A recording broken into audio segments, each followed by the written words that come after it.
Let's do some iFace Expo 2026 mini haul.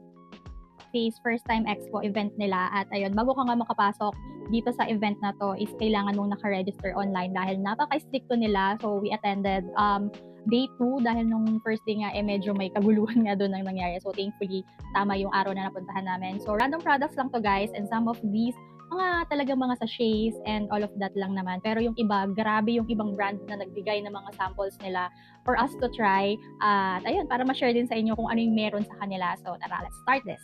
So this is from Kinabel. So meron silang binigay na mga ganito sachets.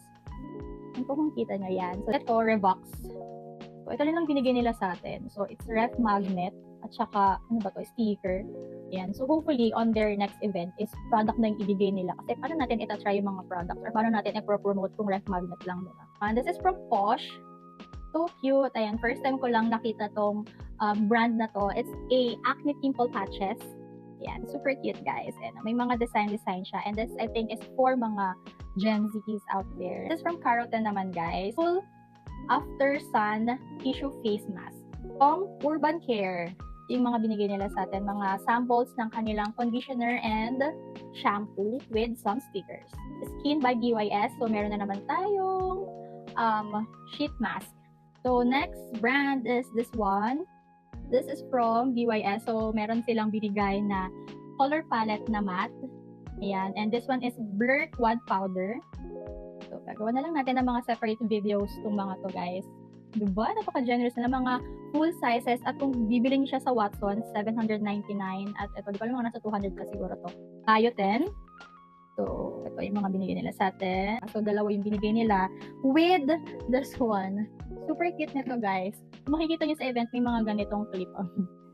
Ganyan. Diba? Ang cute. So, yan. Nahingi tayo ng clip dahil super cute niya. So, one is from Dimples. Removable spray foam.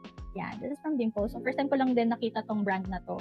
Tiu Vibe. So, deodorant body spray. One, this is from the brand Straight. Lalaki naman siya ng mga deodorant body spray. This is from O2O. Ito, pumunta tayo sa booth nila. Ang daming mga bagong products din, guys. Pero ito yung gusto kong matry. This is sunscreen primer. So, meron na rin silang primer. Ayan, ang ganda niya. At tinignan ko na nga ito during the... Ayan, ang ganda ng kanyang packaging, guys.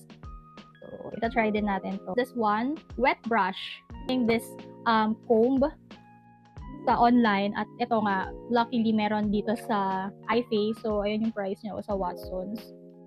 Yan, it's 649 pesos sa Watsons. So, maganda kasi siyang brush. Na-try din namin siya doon. At yeah. This is from Kiss. Mga bagong clusters. Ito naman, napanalunan ko dun sa game. So, brand naman niya is Dplay. So, ito naman, this is from Graphene. So, Root Booster Shampoo. Ayan siya, ang laki niya guys. At kung bibili niyo siya sa Watsons, 1,199. O, diba? Mahal naman pala nito. Thank you, Graphene. From Standard Soul. So, nakaka-collaborate pa na sila before. Napaka-generous din ng brand na to. At ito yung bagong product nila. This is Hyal Sera Puffiness Care Cooler. So, it's a hydrating Vipit Synergy Toner. So, this is the first time also that I will be using Ima. Ayan. So, binigyan nila tayo ng lip color balm in the shade Spicy. So, makikita nyo rin sila sa Watsons. $199. Itong ganitong lip balm. Thank you, Ima. Kain kami. Nutri-Fizz naman.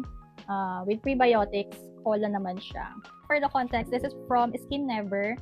At yun, nanalo tayo dun sa para rolyo-rolyo nila. This is a Waterlight Body Brightening Sunscreen Lotion. Ito yung pag nilagay mo sa balat mo is mag-instant brightening siya. So, in the shade Warm Ivory. So, ito try din natin siya. Ito yung pinaka-generous talaga na nakita kong brand during the event. So, this is from Diopros. Ang ganda ng tote bag nila. At ito talaga yung ideally na dapat pag nagpapa-expo is kompleto yung mga pinamimigay nila. Lalo na ako ay focused on skincare products na mga video. So, this one, ito yung mga pinamigay nila sa atin. Hyaluronic Cooling Sun Gel.